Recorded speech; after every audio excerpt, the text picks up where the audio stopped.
क्या आपने कभी सोचा है कि कैसे ये एक दिन हमारे मानसिक संतुलन, साहस और धैर्य को प्रभावित करता है?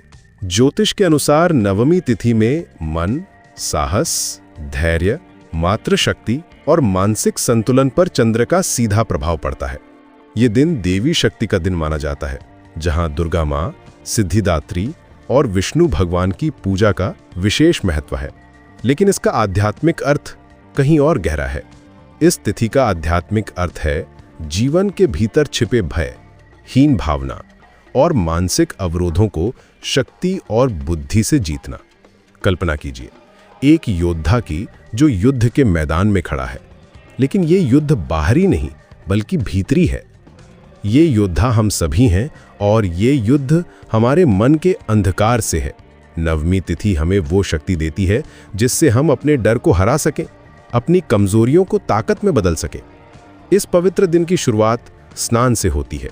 सुबह उठकर पवित्र जल से स्नान करना, सात्विक वस्त्र धारण करना जैसे सफेद, पीले या केसरिया रंग के कपड़े, फिर देवी माँ की पूजा में दीप, धूप, फूल, चंदन, दूध या गंगा जल का अर्पण करना। ये सिर्फ रीति रिवाज नहीं है, बल्कि हमारे मन को शुद्ध करने की एक प्रक्रिया है। नवमी में ओम ऐं ह्रीं क्लीं चामुंडाय नमः का जप मन को स्थिर करता है और शुद्ध संकल्प को बल देता है। ये मंत्र सिर्फ शब्दों का समूह नहीं है, बल्कि एक शक्तिशाली ध्वनि तरंग है जो हमारे मानसिक कंपन को बदल देती है। जब हम इसका जप करते हैं तो हमारा मन उन नकारात्मक विचारों से मुक्त हो जाता है जो हमें कमजोर बनाते हैं। इस दिन कन्या पूजन, अन्नदान, फलदान, गोसेवा और प्रसाद वितरण जैसे उपाय करने से पापों का शमन होता है। लेकिन यह सिर्फ पाप धोने की बात नहीं है, यह हमारे हृदय में करुणा जगाने की बात है।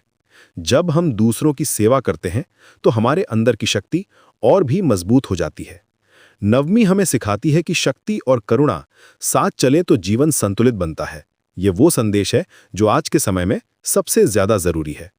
हमारे अंदर की मातृशक्ति हमें सिखाती है कि कैसे कठोरता और कोमलता दोनों को साथ लेकर चलना है।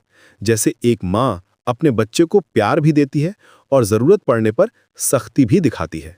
ये तिथि हमें याद दिलाती है कि हमारे अंदर वो शक्ति है जो किसी भी बाधा को पार कर सकती है। बस जरूरत है उस शक्ति को पहचानने की, उसे जगाने की। नवमी का ये संदेश हमारे जीवन में एक नई रोशनी लेकर आता है, जहां हम अपने डर से नहीं बल्कि अपनी शक्ति से परिचित होते हैं।